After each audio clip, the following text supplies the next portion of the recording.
Que música bonita, calmante, terapêutica, inspiradora, que louvor. Bom, eu vou agora passar rapidinho, então, os próximos 2 estágios em meia hora. Segunda série de slides. De 4 a 5 anos, ou de 3 a 5 anos, até 6 anos.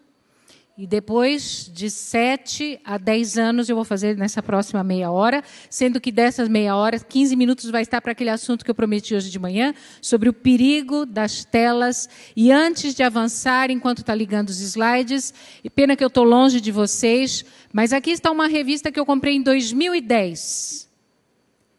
Eu não gosto muito dessa série de revistas, mas eu vi o tema no aeroporto, cheguei na minha cidade, eu morava em Rio Preto, e comprei. Aqui diz assim: Como pensam os bebês? É um estudo muito interessante do Dr. Paul Bloom. Ele já veio ao Brasil, na PUC do Rio Grande do Sul. Ele tem um laboratório na Universidade Yale, se não me engano, e ele diz assim: Como pensam os bebês? Eles têm noções de matemática, são prodígios da psicologia e conseguem diferenciar o bem do mal. Nossos filhos nascem sabendo muito mais do que imaginamos. Entendo o que se passa na cabeça deles. Diferem o bem do mal. E a mãe olha e diz assim: é tão novinho. Tão novinho para aprender. Pode passar outra série de slides, por favor? Essa daí. Isso. Nessa série, eu vou avançar, porque isso é o que eu falei no início, a teoria de James Fowler, como que ele fez essa teoria, o que é fé, né? O que é fé? Todas as pessoas possuem fé. Nós estamos falando de fé religiosa, mas toda pessoa possui fé. Um ateu possui fé. É onde eu deposito minha confiança última, minha força vital. Não é? Então, todas as pessoas possuem fé em algo. Nós estamos falando hoje de fé religiosa. E aquilo que eu falei de 0 a 3 anos, só para fazer uma síntese, diz assim: no pré-estágio, denominado fé indiferenciada, a semente de confiança, coragem, esperança e amor funde-se de forma indiferenciada ou seu oposto, abandono, privação. Então, ou você consegue lançar essa semente, esse fundamento, ou é outro, é o abandono, né? Você deixar numa creche. E diz assim: a imagem de Deus origina-se aqui, e a força dessas imagens estão subjacentes a tudo que virá depois no desenvolvimento da fé. Isso foi Fowler que falou.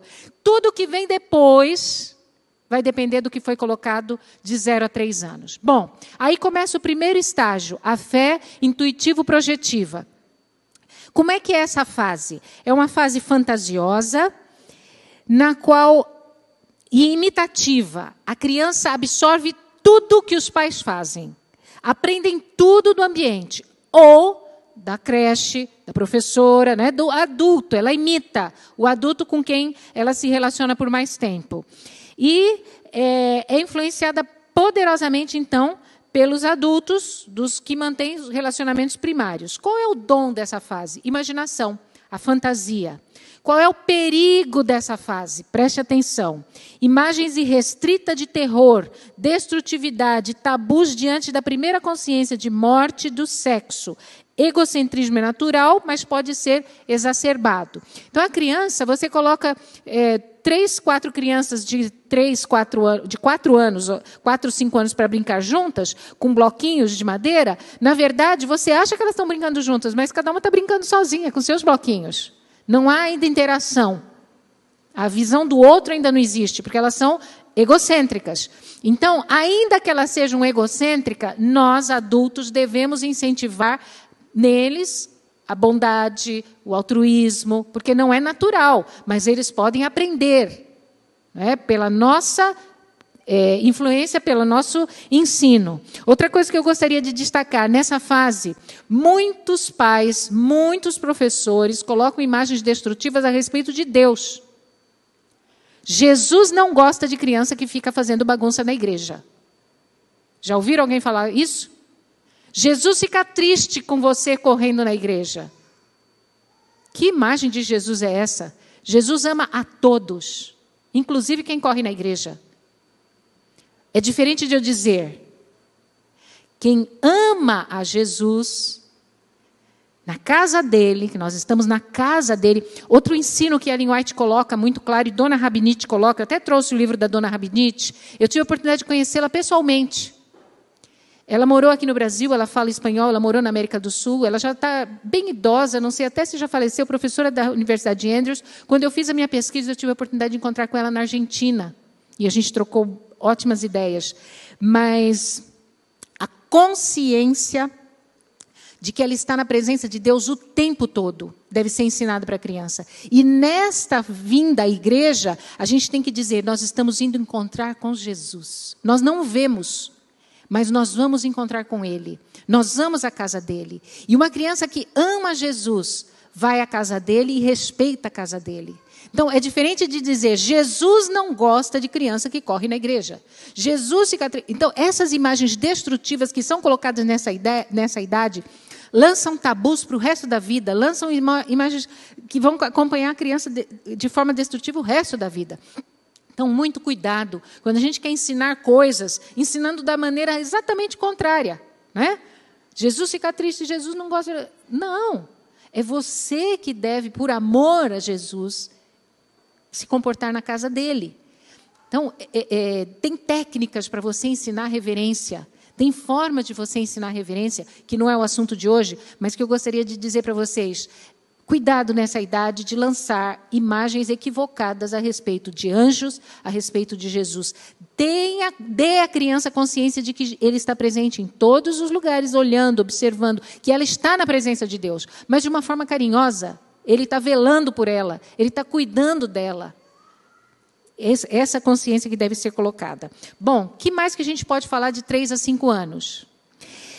No lar, nas igrejas, nas escolas de educação infantil, a educação tem uma tremenda responsabilidade com a qualidade das imagens e histórias que proporcionam guia para a fértil imaginação das crianças. Quem estava aqui no dia 18, lembra que eu falei? Muito cuidado, a criança já fantasia, já imagina. Não fale fábulas para a criança nessa idade para ensinar valores cristãos. Vocês se lembram quem estava aqui que eu falei daquela irmã que falou da tartaruga que estava indo para a arca e que falou para a onça, me espera, me leva. Noé está chamando a bicharada, então me espera, me leva. E a criança nessa idade acredita que a tartaruga fala, acredita que o cachorrinho de pelúcia que você leva na classe da escola sabatina fala. Só que quando ela chega nos 7 anos e ela descobre que não fala, todo aquele valor que você tentou passar por aquela história que você usou fábula, fica misturado com a fábula. Ele acha que os valores do cristianismo também não são reais. Então, muito cuidado com essas histórias que reforçam aquilo que é natural. O que é natural? A fantasia.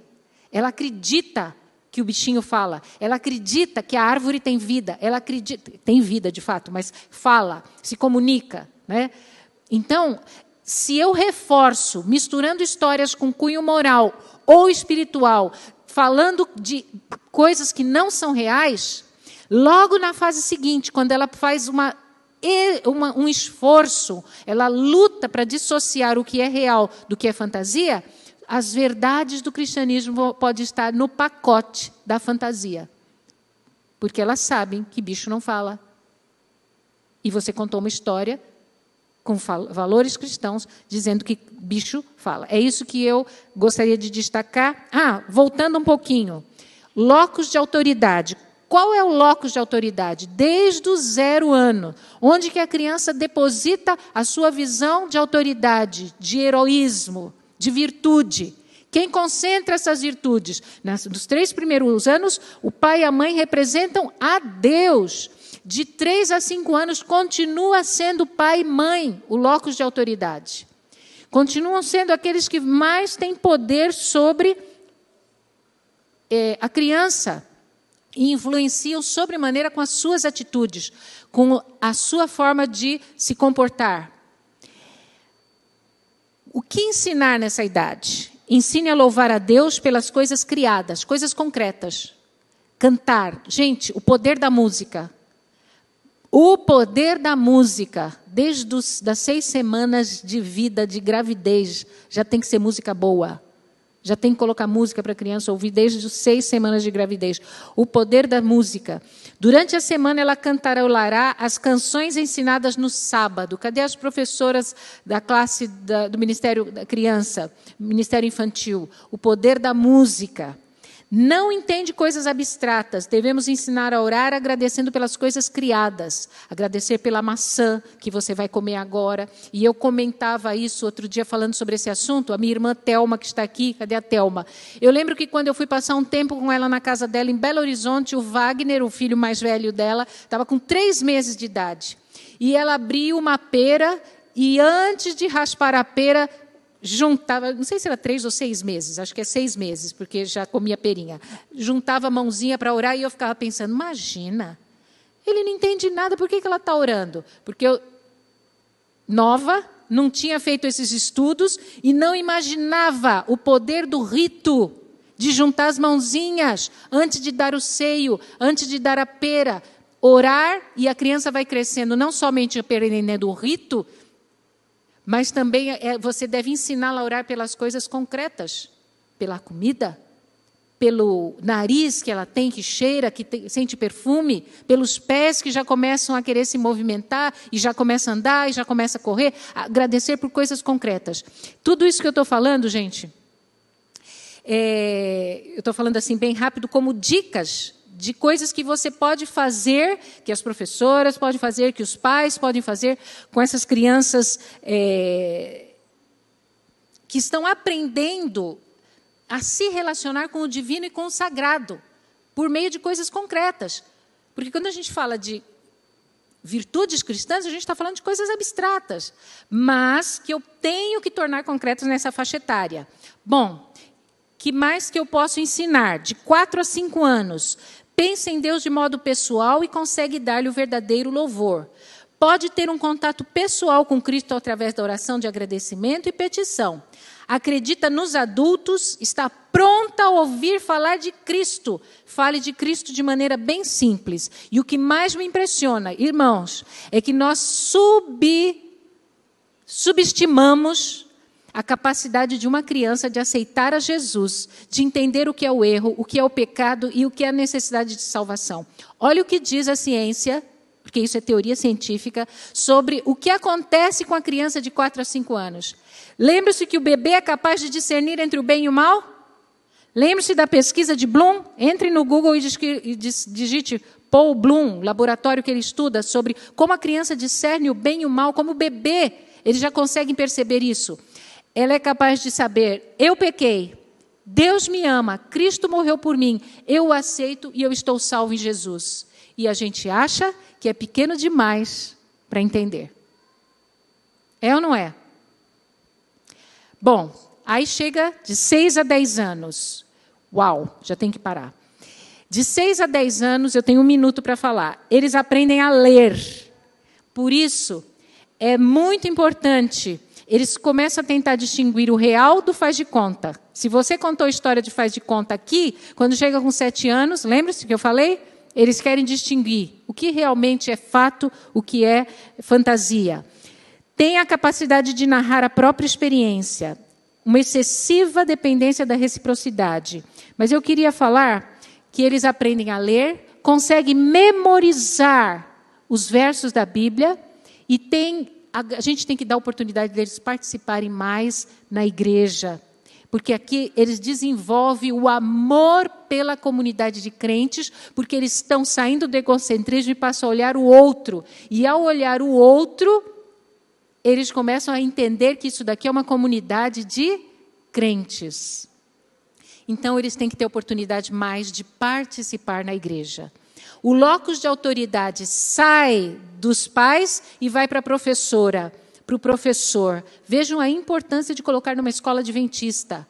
Quando a mãe ensina de um jeito, chega na escola, a professora fala, faz, se traja de outro jeito. E agora a autoridade não é mais da mãe e do pai, a autoridade é da professora, e ela quer parecer com a professora, ele quer parecer com o professor, ela quer se vestir como a professora, ela quer falar o que a professora fala. E a Triana, que é minha irmã, que é professora, cadê a Triana? Ela sabe que quando chega em casa, e a professora falou na escola que não devemos beber leite de vaca, porque o leite de vaca é só para o filho da vaca, o leite que a gente tem que beber é o da mãe, e depois que acabou a amamentação não precisa mais do leite de vaca, porque a Triana estudou sobre isso, e fala para a sala de aula, a filha chega na escola e fala assim, chega em casa e fala assim, não, mãe, a minha professora falou que não é mais para beber leite de vaca. A mãe vem na escola furiosa, porque o locus de autoridade é a professora, não é mais a mãe.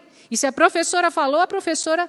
Vejam o perigo de a gente colocar numa escola não adventista. E eles aprendem a ler. E aí vem aquilo, eu chamo o meu irmão Adalto para introduzir o assunto que eu prometi hoje de manhã.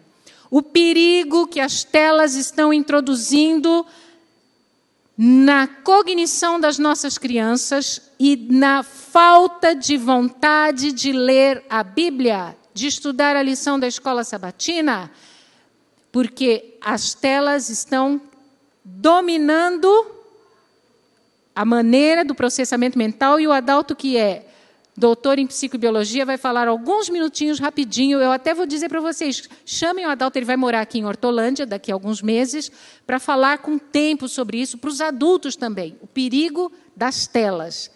Como ele é autoridade, eu peço para ele, por favor, mano, você tem 15 minutinhos. Tá bom. Boa tarde. Abraço a todos os corajosos que estão aqui, presencialmente conosco.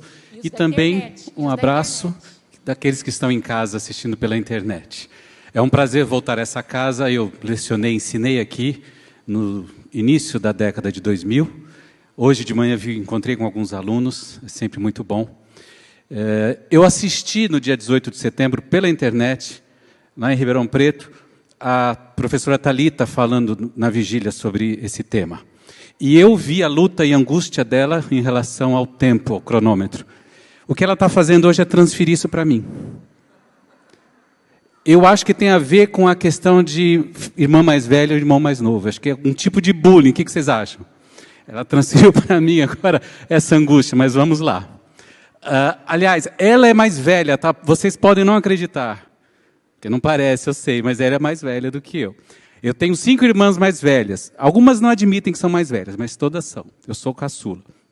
Bom, vamos lá. Eu vou primeiro estabelecer uma linha de base, rapidamente. Depois eu vou introduzir 2 conceitos, e utilizando esses 2 conceitos, eu faço uma aplicação prática, empírica, do uso da internet na nossa vida cotidiana, e termino com uma aplicação espiritual. Isso eu tenho que fazer em 15 minutos. Vamos começar. Bom, todo mundo que cursou...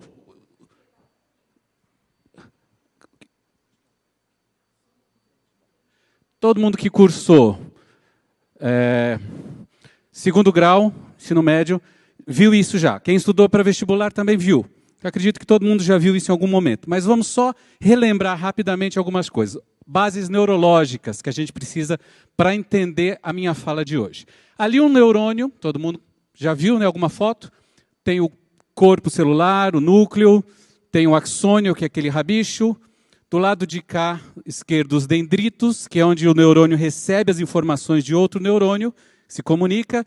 Na ponta do axônio, as ramificações, por onde o neurônio passa os impulsos eletroquímicos. Né? A comunicação entre neurônios é através de impulsos eletroquímicos, pelos chamados neurotransmissores. São elementos químicos que fazem se despertar de um neurônio em relação ao outro, criando ramificações.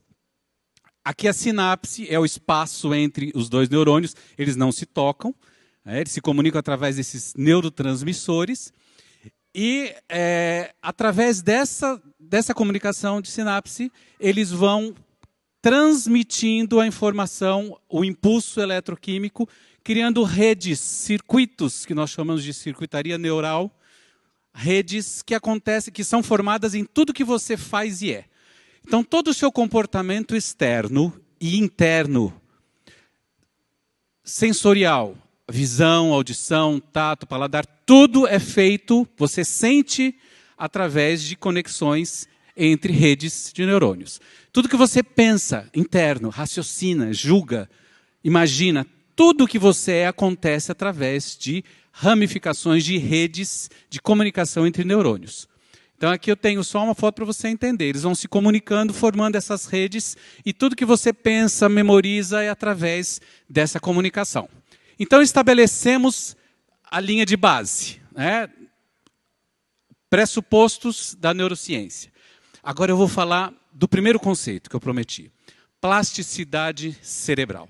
Até a primeira metade do século passado, os cientistas acreditavam que o cérebro é um órgão estático, que ao longo da infância você desenvolve, em determinada idade ele é fixo, não muda mais. Eu mesmo, criança na escola nos anos 70, lembro de ter ouvido essa informação, não sei quantos já ouviram isso, que o cérebro é o único órgão do corpo humano cujas células não se regeneram. Já ouviram isso? Ouviram, não é? Pois é, a partir da segunda metade do século passado, os cientistas fisiologistas começaram a perceber que isso não é verdade. As pesquisas começaram a mostrar que o cérebro tem uma capacidade fenomenal de se reconstruir, de se moldar, e ele está, na verdade, o tempo todo se moldando. Com tudo que você vê, que você ouve, que você fala, que você pensa, você está moldando o seu cérebro. O cérebro é capaz de criar neurônios e criar ramificações novas, e você faz isso o tempo todo. Agora mesmo, para poder entender o que eu estou falando, esse conteúdo, você está criando ramificações ou acionando sinapses o tempo todo. Isso vai moldando o seu cérebro. Agora, que interessante, não é moldando só fisiologicamente, é moldando anatomicamente. Fisicamente, o seu cérebro cresce quando você estimula as regiões.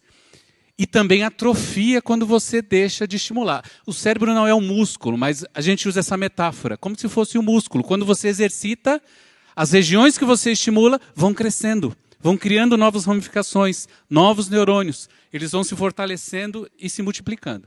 Então, isso é o que nós chamamos em neurociência de plasticidade cerebral. Isso é um conceito muito atual e importante. O segundo conceito que eu quero introduzir é o conceito de tipos de memória. Nós sabemos que, a grosso modo, eu vou tentar ser o menos técnico possível, existem dois tipos, basicamente, de memória. Isso para os professores é muito importante saber, para quem ensina. A memória que nós chamamos de memória de curto prazo, Augusto Cury fala bastante, memória Hanley usa esse termo, que também é chamada de memória de trabalho. O que é memória de trabalho ou memória de curto prazo? É a memória que você utiliza para captar informações rapidamente. Por exemplo, se eu digo para você agora o número do meu telefone, você vai gravar por algum tempo, não muito tempo. Provavelmente, se você dormir amanhã, você já não lembra mais. Você vai ter que anotar. Então, o que está na sua mente, o que você está pensando agora, está na sua memória de trabalho. Tá? Aqueles que utilizam computador têm uma similaridade com a ideia da memória RAM mesmo. Então, você está pensando no quê? Isso é a sua memória de trabalho. A questão é que a memória de trabalho, ela tem uma capacidade muito limitada. Existe um pesquisador que diz que a memória de trabalho pode manipular até no máximo 7 informações, 7 elementos informacionais ao mesmo tempo. Só. Mas outros pesquisadores dizem que isso é um exagero. Que, na verdade, a sua memória de trabalho consegue manipular, processar 2 a, no máximo, 4 elementos informacionais ao mesmo tempo. Então, essa é a sua capacidade limitada de informação. Agora, como é que ela funciona? A memória de curto prazo funciona assim. No momento que você aciona, estimula, você recebe uma informação por qualquer meio sensorial, você fortalece ou enfraquece uma conexão que já existe em seus neurônios. Então, através de um neurotransmissor chamado glutamato, que é o mais importante, o protagonista nessa questão da memória, você aciona determinadas conexões entre neurônios que elas já existem. Você Com o glutamato você apenas estimula aquelas conexões. Ou enfraquece ou fortalece. Assim funciona a memória de curto prazo. Agora a memória de longo prazo. A memória de longo prazo é virtualmente ilimitada, porque o cérebro está sempre atualizando. E a quantidade de ramificações possíveis de um neurônio, a professora Thalita falou isso no início da palestra dela, é fantástica, fenomenal. Então é uma capacidade ilimitada que o seu cérebro tem. A questão é que o processamento da memória de longo prazo é muito diferente, vai muito além da memória de curto prazo. Por quê? Porque para você criar uma memória de longo prazo, é preciso que o seu neurônio crie novas ramificações e novas conexões. Ou seja, o neurônio, para a memória de longo prazo acontecer, precisa se alterar fisicamente, estruturalmente, não é só fisiologicamente. É preciso criar ramificações, criar novos dendritos. Então, para que aconteça esse processo, exige um processamento genético, eu não vou entrar em detalhes aqui, uma síntese proteica. Por quê? Para o neurônio conseguir crescer uma perninha, um rabichinho para se conectar com outro, é preciso proteína. Isso na memória de curto prazo não acontece. Então, a forma de funcionamento da memória de longo prazo é muito mais complexa do que a memória de curto prazo. Agora, entenda uma coisa. O que é de fato a memória de longo prazo no seu cérebro? É a sede da sua maneira de entender o mundo, a sua cosmovisão. Porque a memória de longo prazo, ela não simplesmente armazena informações como acontece no computador. A memória de longo prazo, ela cria esquemas de compreensão a partir das informações que ela conecta. Então, a maneira como você entende, a sede do seu entendimento, como você raciocina, o jeito que você pensa, é formado por esquemas que são redes de neurônios de memórias de longo prazo que são formadas e elas são de longo, por isso o nome longo prazo, ela pode durar a vida inteira. Então, esse conceito é importante, a diferença da memória de curto prazo para a memória de longo prazo na compreensão e na aprendizagem. Então, o nosso interesse como educador, como professor, é transformar a informação que está entrando agora no seu ouvido de memória de curto prazo em memória de longo prazo. Esse é o meu interesse, para que ela cause de fato uma mudança no seu cérebro e, consequentemente, no seu comportamento. Como que eu faço isso? Várias estratégias, repetição, conteúdo emocional. O hipocampo já se sabe que é a área, um órgãozinho lá no meio do cérebro, que é a área que faz essa orquestração de transformar a memória de curto prazo em memória de longo prazo. Nicholas Carr, o autor do livro O que a internet está fazendo com o nosso cérebro, ele usa a seguinte metáfora interessante. Imagina que a sua memória de curto prazo é como um dedal. Quem costura sabe o que é o dedal, né? Talvez os mais jovens não saibam. É um recipientezinho pequenininho que cabe na ponta de um dedo. Ou pode pensar numa xícara de café. É isso. A memória de curto prazo. Por quê? Porque ela é limitada. Você só pode colocar ali poucas informações de cada vez. Imagina que a sua memória de longo prazo é uma banheira ou uma piscina. E agora você precisa encher essa banheira, essa piscina, utilizando o dedal. Você enche o dedal de água e coloca na banheira para encher. Então você está transformando memória de curto prazo em memória de longo prazo. Agora entenda, se você pegar 1 litro de água e despejar em cima de uma xícara de café ou de um dedal, você vai conseguir quanto de água? A mesma quantidade, se você colocar um pouco, porque o dedal ele é limitado. Ele só consegue uma capacidade limitada de informação. Então não adianta você jogar um fluxo muito grande de informação ali, porque você não vai conseguir transportá-la para a memória de longo prazo, para os seus esquemas de pensamento, de entendimento. Agora então eu vou passar para a aplicação prática do tema que realmente nos interessa. O que a internet tem a ver com isso? Entendendo a questão da plasticidade neural e da memória, bom, ali eu coloquei algumas mídias, né? A gente está falando de internet, mas toda a tecnologia midiática. Você vê lá a televisão, que foi praticamente a primeira. Eu coloquei aquela foto do meio ali de propósito.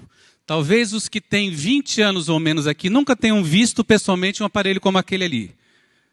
O que é aquilo ali? O PC.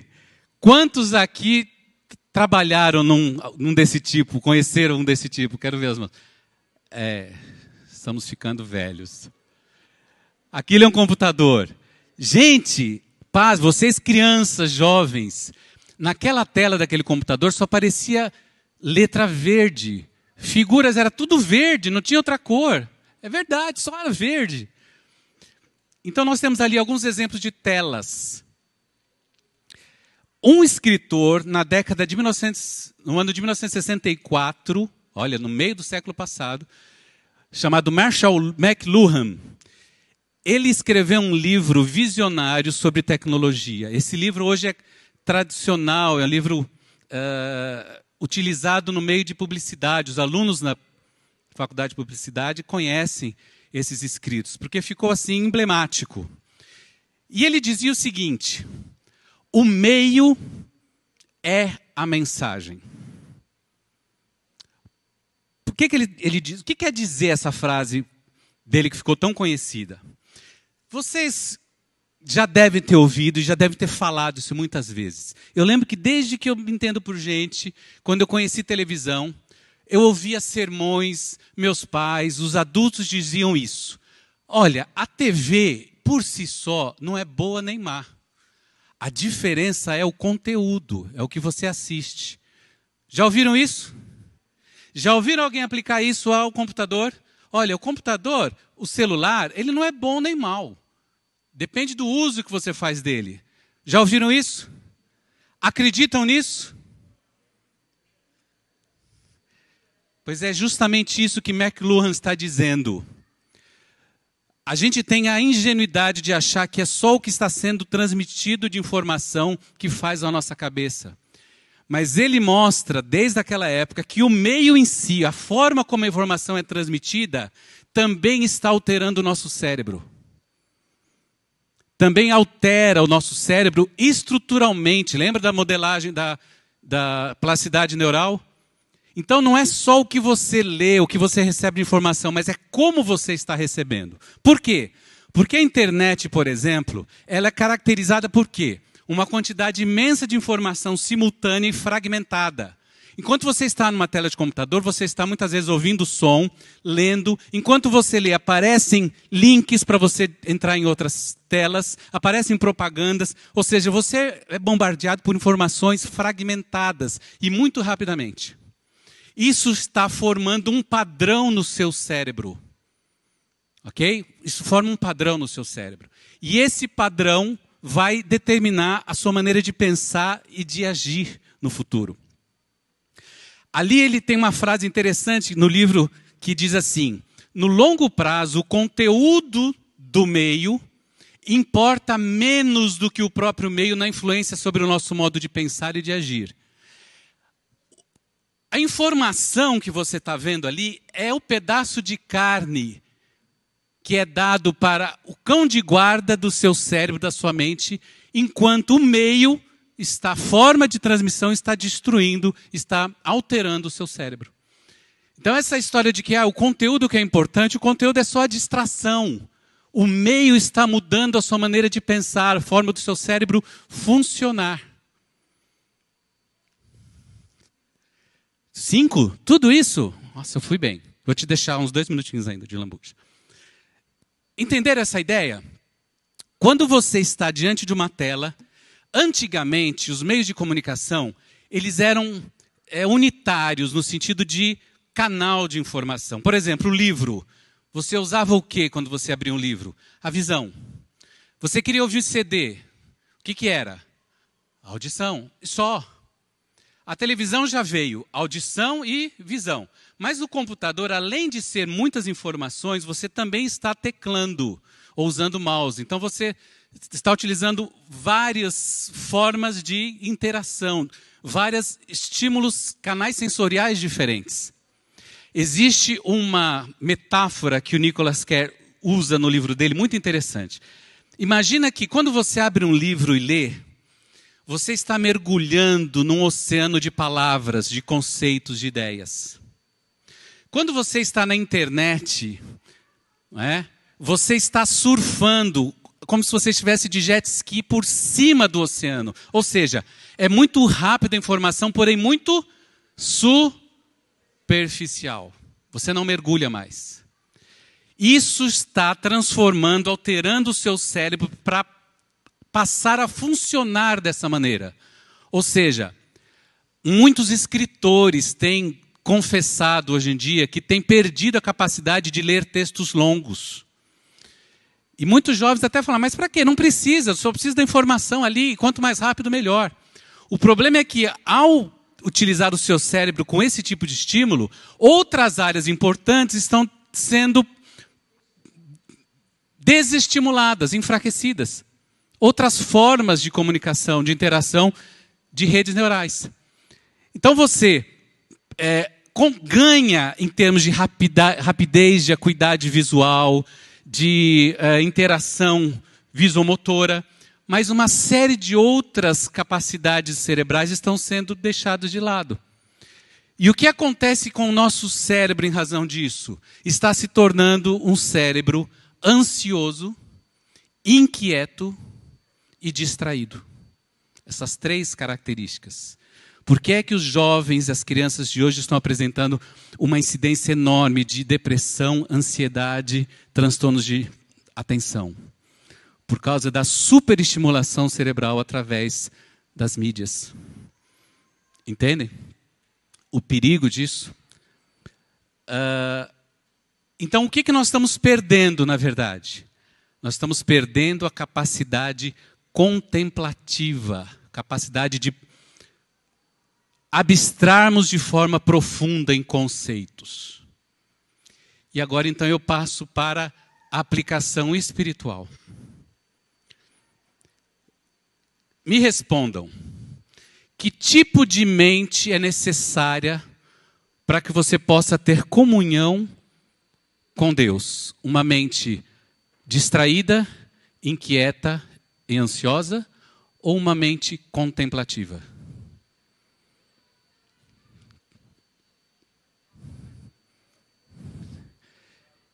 Só que o seu cérebro está sendo treinado pela mídia, pela tecnologia, a desaprender, está perdendo a habilidade de pensar de forma contemplativa. Logo, nós não temos mais prazer em ler a Bíblia, porque essa profundidade que é necessária quando você se depara com o texto bíblico, para que você possa estar em conexão real com o teu Criador. O seu cérebro está desaprendendo a funcionar dessa maneira. Ele está aprendendo a ver tudo superficialmente e muito rapidamente em fragmentos. Muita distração. Eu me analiso hoje. Qual é a primeira coisa que eu faço quando eu acordo de manhã? Olhar o celular para ver se tem alguma mensagem. Qual é a última coisa que eu faço antes de eu deitar, de eu dormir? Olhar o celular. Ontem eu cheguei na casa da minha irmã, da minha filha, às 9h30 aqui em Hortolândia, esqueci o celular no carro, não me lembrei que estava lá, só fui me lembrar hoje de manhã. Isso para mim foi uma vitória. Nunca tinha acontecido comigo. Que bom, eu estou me desapegando. Não sejamos ingênuos, eu termino com essa ideia. Não sejamos ingênuos de achar que nós podemos ficar livre dessa influência. Quem vive, trabalha, estuda na sociedade, a tecnologia é fantástica, nos trouxe muitos ganhos importantes. Mas você precisa se disciplinar e entender que você precisa contrabalancear essa forma de funcionar o seu cérebro. Você precisa de tempo de comunhão, de tempo de meditação, de tempo em paz, desligar o celular, ler Espírito de Profecia, Bíblia. Isso treina o seu cérebro para manter uma mente contemplativa. E o texto de Romanos 12:2, como ele é atual, como a Bíblia se atualiza de forma maravilhosa, a palavra de Deus. O que é que o apóstolo Paulo diz nesse texto de Romanos 12:2? Não se amoldem ao padrão deste mundo, mas transformem-se pela renovação da vossa mente. Que Deus possa te ajudar a ter esse controle, pedir dele sabedoria, para você e para os seus filhos, para que a sua mente não seja destruída e você não perca a capacidade de se relacionar com ele. Muito obrigado pela atenção. Agora imagine tudo isso potencializado numa criança. Então, a ciência tem demonstrado déficit cognitivo, dificuldade de aprendizagem, hiperatividade, irritabilidade, aumento de obesidade, de doenças. Então, além dos problemas neurológicos, cerebrais, também problemas fisiológicos. Crianças com maior índice de diabetes, porque ficam paradas, sem desenvolvimento físico. Mas eu queria colocar tudo isso no contexto espiritual, que o Adalto tão bem falou, sem contar que é viciante. Hoje já existem indicações de vícios, de psiquiatras tratando crianças e adolescentes e jovens viciados em internet com o mesmo tratamento que se dá para viciados em cocaína, em crack. Então, a coisa é muito séria. Desculpa, professora, eu só esqueci uma ideia importante. Por que eu falei tanto da memória de curto prazo e longo prazo? Porque essa exacerbação da informação que a internet nos faz entope os canais que transformam a memória de curto prazo em longo prazo. Impede a síntese de proteína para que os neurônios possam crescer e criar novas conexões. Por isso que esse bombardear de informações da internet, ele sobrecarrega a memória de curto prazo, o dedal, e você não consegue gerar memórias de longo prazo. Automaticamente você não consegue aprender bem e criar os esquemas de entendimento importantes para o seu raciocínio. Obrigado. E quem falou que uma criança com menos de 13 anos nunca, a palavra é nunca, deveria acessar telas, foi o Instituto Zou-In do Canadá, que trabalha com a Sociedade Canadense de Pediatria, uma série de neurocientistas estudando. E quem acompanha a notícia sabe que na China foi limitado o uso de telas por jovens a partir de 18 anos para baixo, é 1h30 por semana que pode usar tela e internet. Porque eles estão vendo a mudança cerebral, tornando pessoas fracas, adolescentes fracos, sem força de vontade. Então, quando a gente transfere isso para o lado espiritual, vou falar só mais 5 minutinhos para voltar para a minha tela lá de 6 a 10 anos. Quando eles estão com a memória para aprender os versos bíblicos, ler e entender a Bíblia, começar a construir sua vida devocional sozinho, estudar a lição da escola sabatina sozinho por volta dos 8, 9, 10 anos, eles já não estão mais conseguindo se concentrar para fazer a sua vida devocional pessoal. Então, qual é a idade de você incentivar seu filho a já estudar a lição da escola sabatina sozinho? 9, 10 anos. O culto familiar se mantém, mas agora você, que tem uma vida devocional, também incentiva o seu filho a fazer uma vida devocional. Eles não estão conseguindo por causa dessa sobrecarga que o professor Adalto colocou com tanta clareza, de informações, que não consegue mais a contemplação da devoção por esse excesso de informação. Eu acredito, particularmente, é uma convicção minha, que Satanás tem usado esses instrumentos para enfraquecer a mente das nossas crianças. E como professora que sou, nunca vi um índice tão alto de crianças chegando nas nossas escolas com déficit de atenção e hiperatividade. Há fatores epigenéticos, mas há fatores ligados à alimentação da mãe, há fatores ligados ao excesso de telas de uma geração que já está crescendo com telas chegando para nós agora, e uma geração que já está sendo adulto, entrando no mercado de trabalho com essas dificuldades. Tá? Mas voltando lá, de 6 a 10 anos... deixa eu ver onde é que nós estamos. Dicas, já passei das dicas. São capazes, gostam de fatos reais, já conseguem distinguir o que é fantasia. Use, portanto, fatos reais. Possuem uma ótima memória. Então, lembrando que o locus de autoridade são os professores. São impacientes, querem saber tudo logo, evite contar histórias por capítulo, por muito tempo, ensine-lhes a pedir a Deus a solução por qualquer problema, e agora eu quero abrir um parêntese. Na fase anterior eu falei, orar por coisas concretas, agora a gente diz, orar por problemas. Então, quando a criança ora por um problema, e esse problema não é atendido do jeito que ele queria, a fé é balançada. Como que a gente faz uma criança sair de um estágio e avançar para outro estágio de fé mais maduro? Então, saiu do estágio 1, está indo para o estágio 2. Pede oração pela vovó que está doente e a vovó morre, não sobrevive. A fé dá uma mexida. Então, há duas formas de uma criança crescer na fé, de um adulto crescer na fé, de nós nos desenvolvermos na fé. Primeira forma, passar por provações. Não prive seu filho de passar por provações. Não prive seu filho e sua filha de passarem por problemas, de enfrentarem problemas. Porque as provações são obreiros de Deus no crescimento da fé. Segunda, convivência com pessoas maduras na fé. A importância das professoras, da escola sabatina, das crianças, serem pessoas maduras na fé, para que a sua filha, seu filho, convivam com essas pessoas e tenham nessas pessoas exemplo e modelos a serem seguidos. Então, desenvolve-se a fé dessas duas maneiras. Professora Paula, desculpa. Você está esperando? Eu já estou terminando. Tá. Já estou terminando. Estou avançando. Participação na igreja, então, eu quero destacar esse item, abrir mais espaço para as crianças participarem. Um outro dado interessante da gente trabalhar com eles nessa faixa etária, dar oportunidade de fazerem trabalho missionário, desafie essas crianças a trabalhar para Cristo. São pensadores, são críticos, têm boa memória. Evite pensar que são muito pequenos e não entendem nada sobre consagração.